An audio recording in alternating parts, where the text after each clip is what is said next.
Rob, let's talk about something that a lot of people really want to do, and that is set up an operating business overseas where one of the primary benefits really is to achieve tax deferral.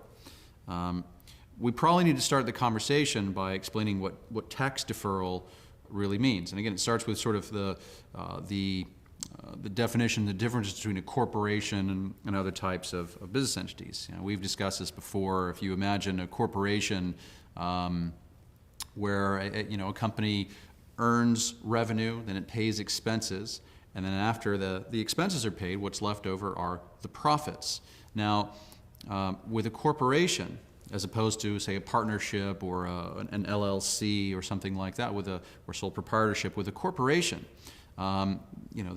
there's sort of a gate after the profits are achieved. So your corporation makes money, has net income, has positive profits. There's a gate there.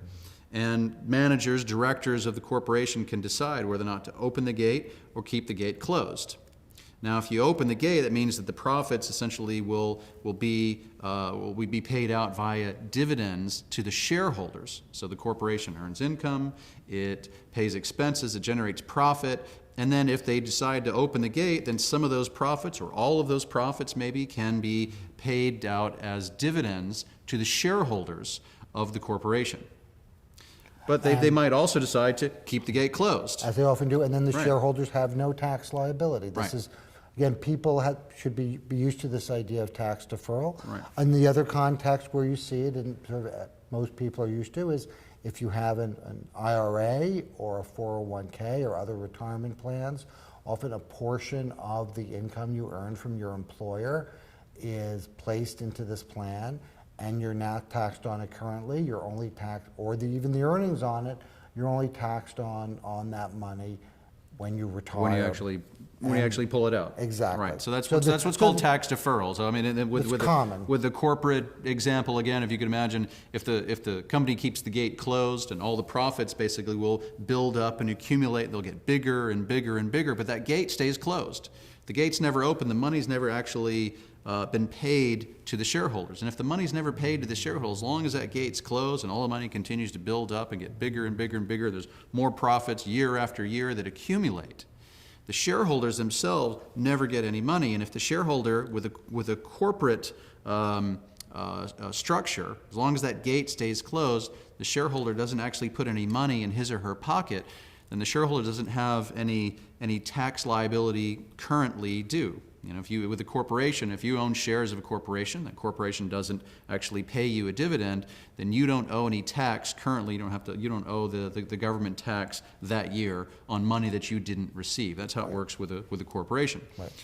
Now, if you do this domestically, you have a corporation domestically, then your corporation is paying 35, 39% tax, state tax, all these sorts of things. So your corporation is earning income, paying expenses, making a profit, and then paying tax on that profit. So then your corporation has after-tax profit, and that's essentially what stops at the gate. Now imagine that it's the same thing. So you have a business domestically, a business in California. Your business in California is earning income, it's paying expenses, it's generating profits, paying a lot of taxes, state taxes, federal taxes, and then there's some after-tax profit that's left over. Right. Year after, you never pay, you never open the gate. The corporation always retains all of those profits, so year after year those profits build up. Now imagine that you move that, and instead of having established it in California, now you establish it in some zero tax jurisdiction. There's a lot of them out there in the world, some zero tax jurisdiction out there where now the corporation earns revenue, it pays expenses, it has profit, but now the profit of the tax on that profit is zero. So the corporate profits themselves are actually not taxed. Now, if the corporation chooses to keep the gate closed, so now 100% of the earnings are retained. There's no tax at the corporate level. The corporation keeps the gate closed. The shareholders don't actually receive any money individually through a dividend. Now the individual doesn't have any taxes currently due that year. And this is true also of almost all major U.S. and other corporations. most U.S. corporations, the reason that their effective federal income tax rate is so low is that they earn most of their profits in zero or low tax offshore jurisdictions and do not repatriate the money to the United States. Right. What they mean by that? That's when you hear politicians talking a lot about companies, U.S. companies that are holding billions of dollars overseas. What they mean by that is they have all these foreign subsidiaries and so forth, and that's where the profit is actually booked over there. They're generating all these revenues and profits in these zero tax jurisdictions.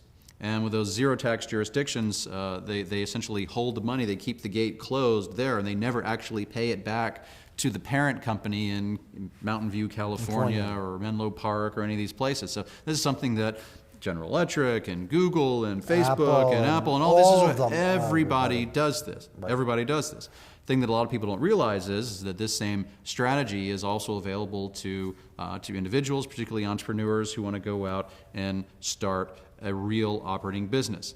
This is not an appropriate strategy if you want to hold investments and generate investment income. But if you want to actually run a real operating business, then this is something where you can move an operating business. You can set up an operating business overseas. You can generate that income and so forth, and book the profits overseas in a jurisdiction where there's zero tax. And so long as it's properly structured, it's all entirely legal. The government looks at it and says, okay, well, eventually you're going to have a liability. Eventually you might open that gate and pay all those accumulated profits, not just 1 year, but 10, 15, 20 years worth of profits that have been accumulating and accumulating and accumulating. And eventually you might take those profits, put them in your pocket, and then you'll actually owe taxes individually on those profits. Just like an IRA. Just like an IRA, exactly. Now, unlike an IRA, though, there are some very strict requirements we need to meet here. In order for the strategy to work, it has to be clear that the foreign corporation cannot be engaged in a U.S. business. Right. So there are several things we cannot do. The company cannot have an office in the United States. That includes your kitchen, and we'll get to that in a minute, right? It can't have employees in the United States. It can't regularly pass title to goods in the United States. This truly has to be a foreign corporation managed and operated outside the U.S. Doesn't mean, as we said, the shareholders can be American, even especially if it's a virtual business.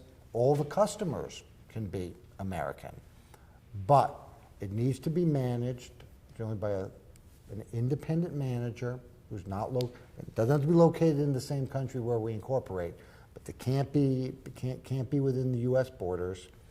And again, we just need to be very careful that everything is done overseas, that the company's primary bank account is overseas. Now, this is actually easier to achieve than it might sound. Right. There are lots of services who will provide offshore management so that they will be the ones to sign the contracts. They can be the ones to make distributions from the bank account. Often the business can be operated primarily with independent contractors to do most of the work, and those can be located in the U.S. So even, for example, if you had a case where you wanted to sell widgets, so let's say you have a foreign company and it has a website, and again, a local manager outside the U.S., people in the U.S. on their laptops sign on, they order a widget, the company places an order with the widget manufacturer, which could be in California, say, but again, it's an independent third party. They drop ship it to the customer, and that all works. The company's not doing any business in the United States. Because there's independent third parties that are shipping it in the United States. And you never take title to the goods, right? That goes directly from the factory to the customer, the factory to a distributor to the customer. And again, when my comment about not operating the business from your kitchen, what it does mean, though, is that you can't, on a day-to-day basis, be sort of again, paying bills, dealing with invoices, dealing with customer service calls from your home. This really all needs to be set up outside the U.S. Again, that doesn't need to be very expensive. And here's the reason. You might say, well, you know what, if it doesn't work, then I get taxed as if I was operating a business in the U.S. and I haven't lost anything, so, you know, what's my downside? Branch profits tax. Yes, the downside is actually quite a bit. First, the corporation would be taxable, and not you, but the corporation is taxable in the United States at regular corporate rates on the profits associated with the U.S. activities, which the government likely will argue are all of its profits, right? Then there's this other tax that most people have never heard of before called a branch profits tax. As you may or may not know, if a U.S. corporation pays a dividend to a foreign shareholder, assuming for a second they're not in a country where we have a treaty, which makes this not such a problem, there's a 30% withholding tax when the U.S. company pays a dividend to a foreign shareholder. And you might say, well, okay, you know, one way we can avoid that in the case of a foreign company is we'll say the foreign company won't establish a U.S. subsidiary to pay back dividends. It'll just operate through like an unincorporated branch. And then the money goes back and there's no dividend and the money's left to the United States and we don't have a 30% withholding tax.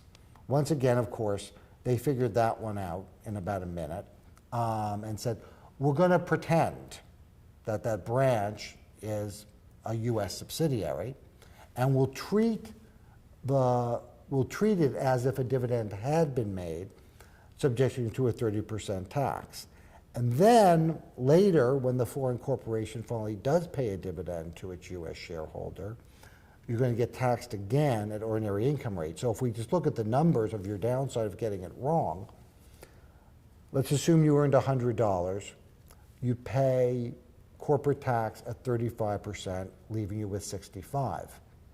Then the government imposes the branch profits tax of 30%, so that's another $20. That leaves you with 45. When you finally pay a dividend, they tax you again. Let's say they take another third of that, leaving you with $30 of the 100 you earned. Well, you simply could have operated through a domestic LLC and obviously kept far more than that. So if you get it right, we can defer tax indefinitely and basically achieve a zero tax rate.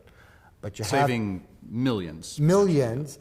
And getting it right is extremely valuable. Getting it wrong can be extremely costly. Getting it wrong, yes. Getting it wrong is worse than doing nothing. So the key lesson here is make sure you get it done right. It requires professional help. Don't just think, okay, I'm gonna. You know, one of the problems is that if you go to a lot of people in the offshore industry, you go find some specialist in some jurisdiction somewhere out there in the world, they're not going to know anything about your domestic tax filing requirements, anything like this at all. They're not going to know anything. They're going to talk you into, oh, sure, you should get this, get that. I remember years ago, I was living in Central America, and people were showing up and getting all these different corporations there locally, and oh yeah, zero tax. And they had no earthly idea what they were doing, what the filing requirements were. The penalties on not filing were severe. The penalties, branch profits tax, and all these things of getting it wrong can be very costly. And the people that you're dealing with in the overseas jurisdictions just don't know. They simply don't know, and so it does require professional help. If you get the professional help and you get it done right, it can be a very powerful tool. Enormous benefit. The other thing you'll often hear from foreign advisors is, well, we won't put the shares in your own name, so no one will know you own it. Run so away. You don't have to pay taxes. Yes, run away very fast. Yeah.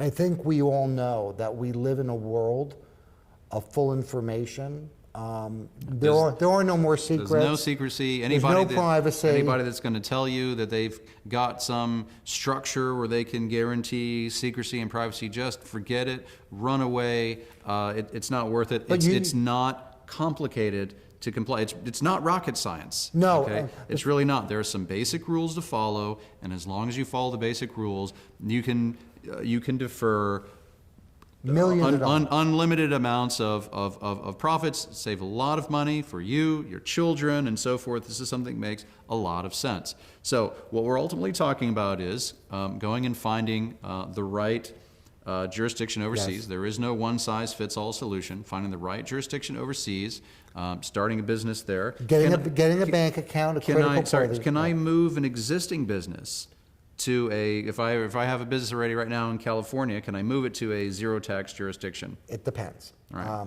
There's a section of the code called inversion transactions. Right. It tells you how big This the is the Internal thing- Revenue Code is, and it's. We've been hearing about this a lot lately. Yes. They call these inversion rules, inversion transactions. This was a big thing with companies buying a British company buying a U.S. company and they're saying we're going to redomicile in the UK where the tax rates are lower. So people have been talking a lot about these inversion transactions. Right. And as those rules would apply in this context, if an existing U.S. partnership or corporation moves substantially all of its assets and operations to a foreign corporation, again, assuming the ownership is the same, the foreign corporation will be taxed as a U.S. corporation. So we have accomplished nothing or potentially even shot ourselves in the foot. If your business is run by you individually as a sole proprietorship or through a single member LLC, then those rules do not apply. There are still other things to be concerned about. Potentially, you have to be careful how, for example, you move intellectual property into a foreign corporation. What we've often found, though, even if you're have an existing corporation or partnership, is that you can move, remember we said substantially all. You can move some of the operations and some of the assets to the foreign business.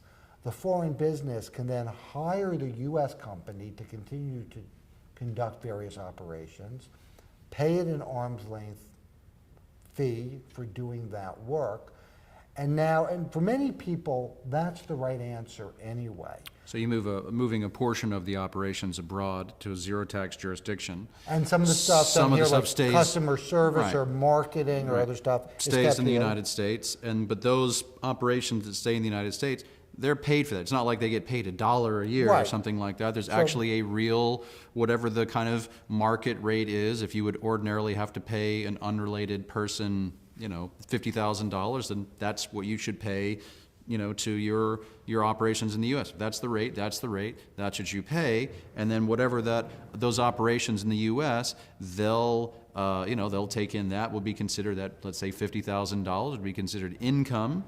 For the U.S. operations, they would pay tax on their U.S. profits, but all the rest of the profits would stay offshore and in zero tax. And look, for most people, that makes sense anyway.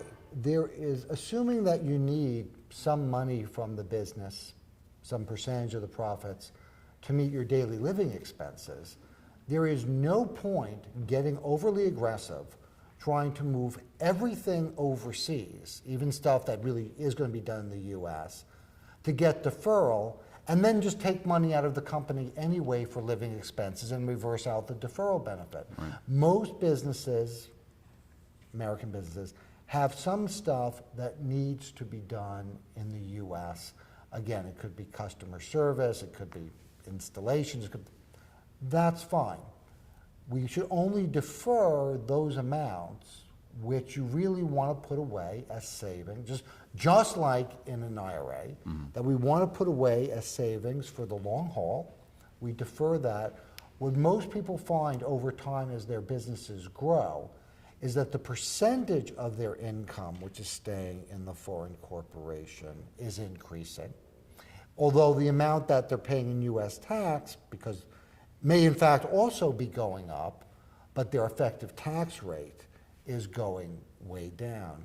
It's probably inadvisable just from a cosmetic point of view. You don't want to just zero out the U.S. business's tax liability. We go from making $1 million a year to zero.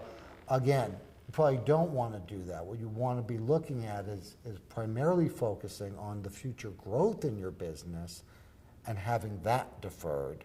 and thereby over time significantly reducing your tax rate. Right. So the power of this, I mean, if you just look at the basic math, let's say you've got a corporation that's making, let's use a big round number and say $1 million in a year. If it's if you're in the U.S. And 100% of those profits are being taxed in the U.S. at, let's say, state, local, federal, whatever, let's say 40%, you've got now $600,000 remaining. If you move that to a foreign jurisdiction, even if 90% of it's moved abroad, you still have 10% of it in the U.S. Now you're paying 40% tax on $100,000, 0% tax on $900,000, and so your effective tax rate on that $1 million just went down to 4%. Right. Now the tax savings is really tremendous on that, year after year after year after year after year. It's tremendous. Now, if you take the money, and so then the next obvious question is, what should I do with the money that's building up in the foreign corporation?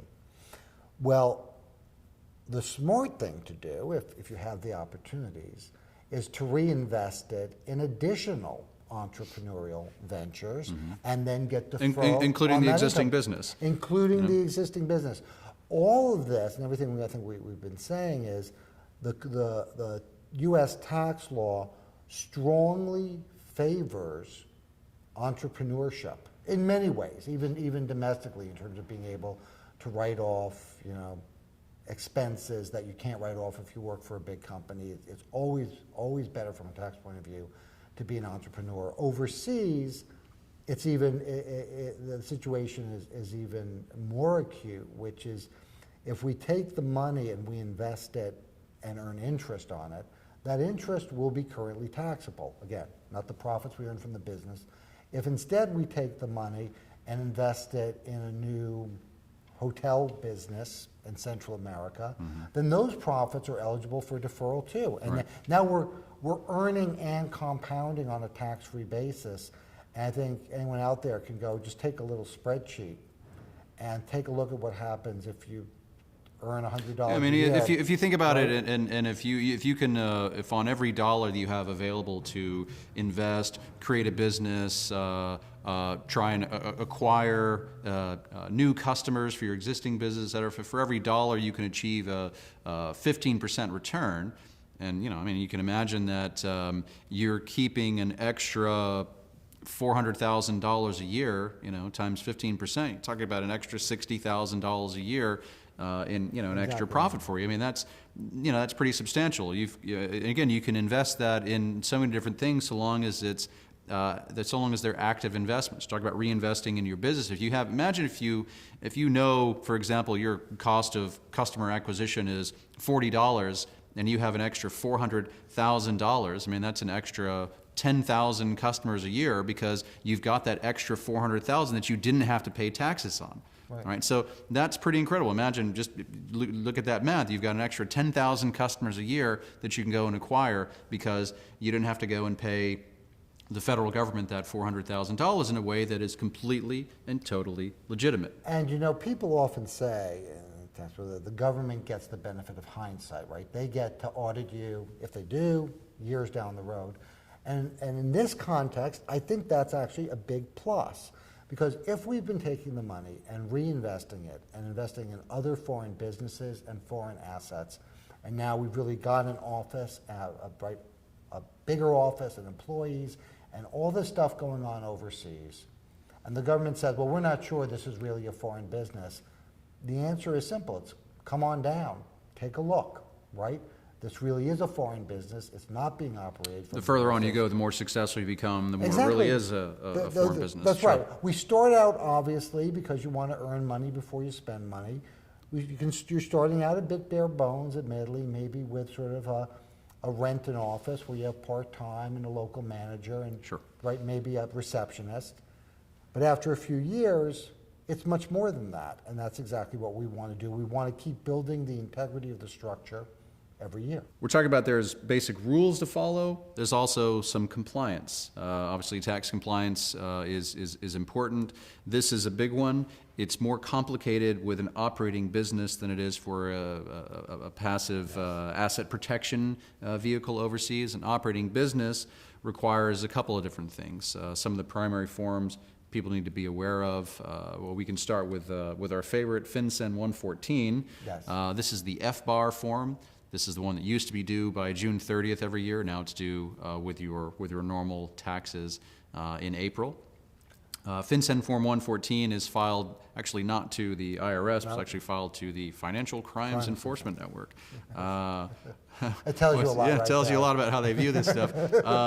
It's a relatively straightforward form. It's filed online, but if you have essentially if your foreign business has a bank account and you're the signatory on the bank account, you would need to file that form subject to the threshold. It's a $10,000 minimum threshold, which hopefully your business is much more successful. You have add a couple of zeros to that, and you need to file that form every year. Now, you do not need to report it, though, on the other sort of bank account reporting form, which is the 8938, which is the IRS form. You report the fact that you have a corporation, but you do not, again, in an attempt to be reasonable, assets which are reported on one of the other forms that we'll talk about do not need to be separately reported on the form 8938. Okay, so then we'll get into the IRS forms. There is an initial one that you would file called Form 926. Form 926 is to report the transfer of property by a U.S. person to a foreign corporation. Yeah, so when you capitalize the company, you put in however many dollars or property, we report that. It only needs to be filed in years when you, and when we say filed, it only needs to be attached to your individual tax return. So you would file it in April or whenever you file your normal tax return, you'd file this form. 926 is something, if I let's say I register a company and I capitalize it, I establish a bank account for the company, and I move from my personal bank account to the company's new bank account. I put $50,000 in the company's new bank account. I would have to report that to say I put $50,000 in this company's bank account. Or if I move, what about intellectual property, things like that? If I had to do that? It depends. Intellectual property, for reasons a bit too complicated to go into here, we generally want to sell rather than contribute. Got it. And that is reported, that sale is reported on a schedule to a different form that we'll talk about. Sure, now. Okay, so 926 is, so particularly things like cash, you move cash from your personal account into the company's account. This would be a transfer of property.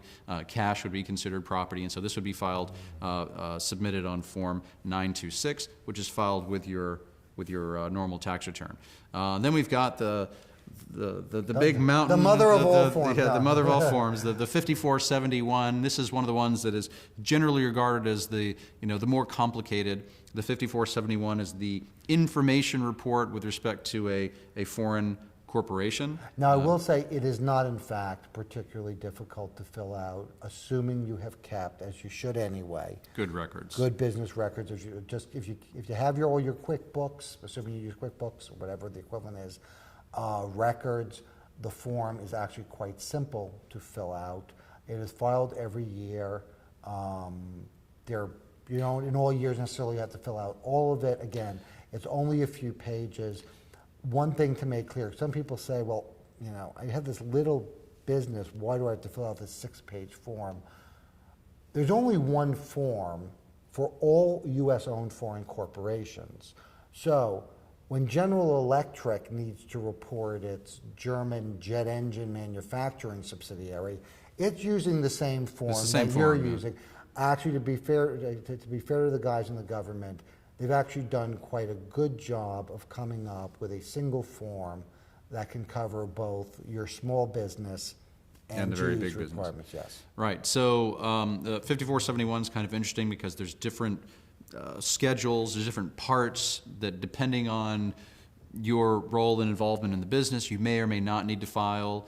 Typically, if you own 100% of the business and you're the director and you're the manager and the executive, so you pretty much have to fill out all the parts. Yeah. Some people, for example, you might have other shareholders, but if you've got a shareholder that owns, let's say, more than 10%, but less than 50%, then that shareholder might need to fill out a portion. If you've got somebody else for example, let's say your cousin, who doesn't actually own any of the shares, but you decided to put your cousin, you put her on the board of directors. She might have. She would have to file potentially Now, part of the that. good news is you can often file on their behalf, prepare it for them, and they don't have to do it separately. Odds are very good that your domestic CPA has never seen this form. Right. It is wise to have them, put them in contact with somebody who understands the form in advance. After the first year or two, it won't be, again, I don't want to make it sound like it's terribly long.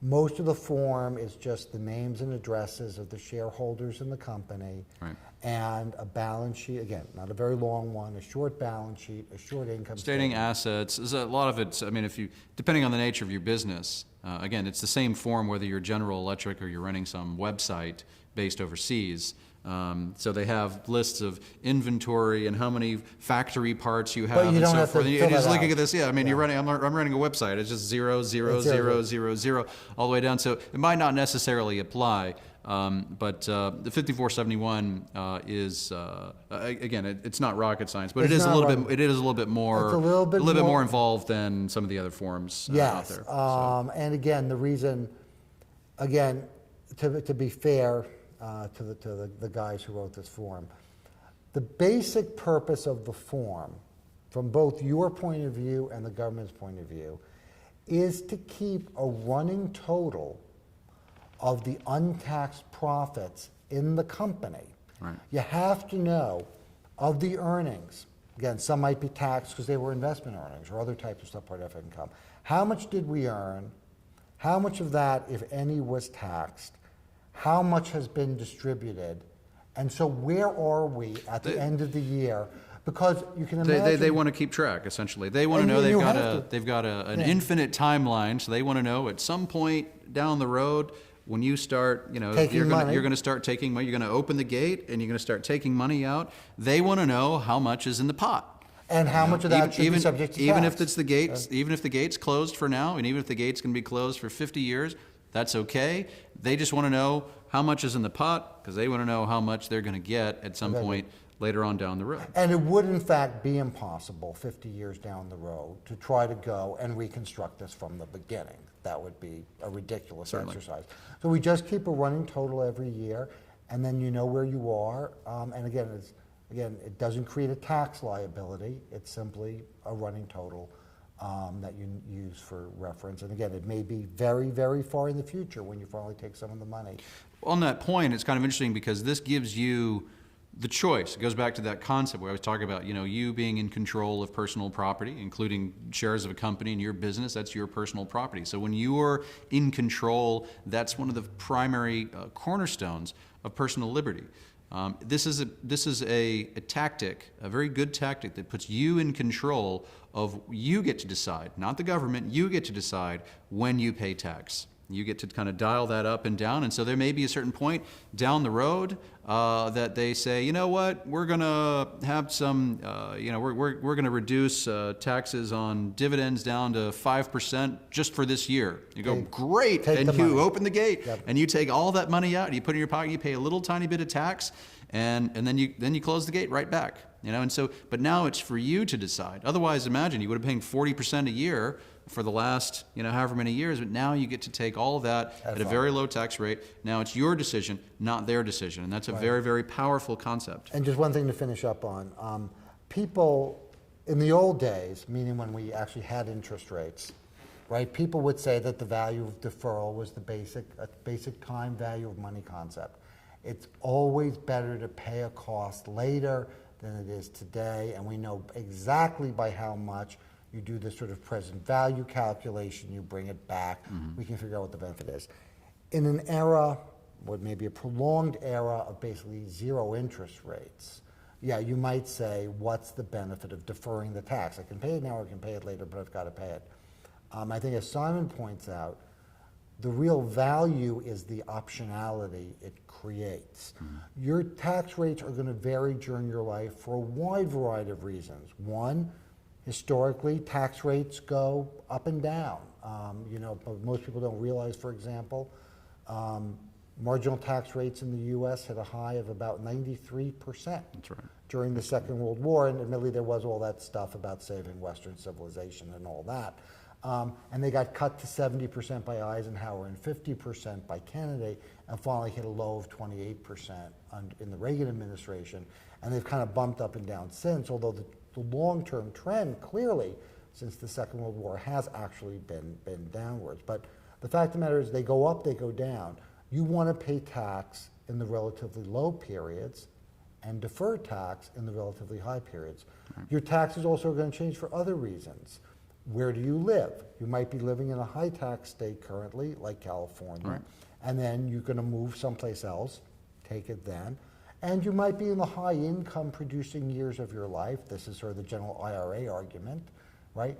And you want to take the money later in your life, perhaps when you're retired and your overall marginal tax rate is lower.